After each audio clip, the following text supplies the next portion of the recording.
Hi. యూకేలో TG పిల్ల. UK అంటే ఉత్తరాఖండ్. లాస్ట్ వీడియోలో మామిడికాయ కథ చెప్పినాను కదా, ఆ మామిడికాయ కథే కంటిన్యూయేషన్ అనమాట. మామూలుగా పచ్చడి పెట్టుకోవాలంటే పెద్ద ముక్కలు పెట్టుకుంటాం కదా, అంటే ఒక్క కాయకి 8 పీసెస్ 10 పీసెస్ అట్లా వేసి పెట్టుకుంటాం కదా. అట్లాంటి ముక్కలు అయితే మార్కెట్లో డైరెక్ట్గా కొట్టిచ్చేస్తారనమాట. కానీ నేను చిన్న ముక్కలు పచ్చడి పెట్టుకున్నాను కాబట్టి కాయలే తెచ్చుకొని ఇంట్లో కట్ చేసుకోవాల్సి వచ్చిందనమాట. మీకు ఇంకొక సర్ప్రైజింగ్ విషయం చెప్పాలా, మా ఊర్లో మార్కెట్లో ఒక కాయ కొట్టియడానికి అట్లా ముక్కలు కట్ చేసేయడానికి పచ్చడికి ఒక కాయకి ₹1 తీసుకుంటారు అనమాట. మీ ఊర్లో ఎంత తీసుకుంటారో కామెంట్ చేయండి. చూసిండ్రా, ఒక్క కాయ కట్ చేయడానికే ఎంత టైం పడుతుందో అసలు.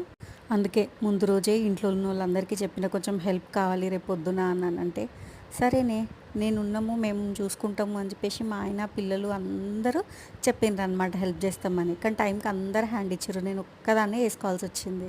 కానీ ఏ మాట కామాట నా విషయంలో మాత్రం ఎప్పుడైనా ఎంత పనైనా సరే నేను ఒక్కదాన్ని చేసుకుంటే నాకు తొందరగా అయిపోతుంది. అంటే చెప్పి చేయించుకోవడం కన్నా డైరెక్ట్గా చేసుకోవడమే ఎందుకో నాకు తొందరగా అయిపోతుంది అన్న ఫీలింగ్ వస్తుంది. ఈ మాట కరెక్ట్ అని ఎంతమంది ఒప్పుకుంటారు కామెంట్ చేయండి. కానీ పచ్చడి అంటే ఎన్ని రెడీ పెట్టుకోవాలి కదా, ముక్కలు కట్ చేసుకోవాలి, ఆవపిండి మెంతిపిండి రెడీ చేసుకోవాలి, ఇవన్నీ వేసేసరికి ఒక రోజు మొత్తం పట్టిందనమాట. కానీ పచ్చడి ఎట్లుందో నేను నెక్స్ట్ వీడియోలో మళ్ళీ చూపిస్తాను. ఇంకో వీడియోలో మళ్ళీ కలుద్దాం. బాయ్.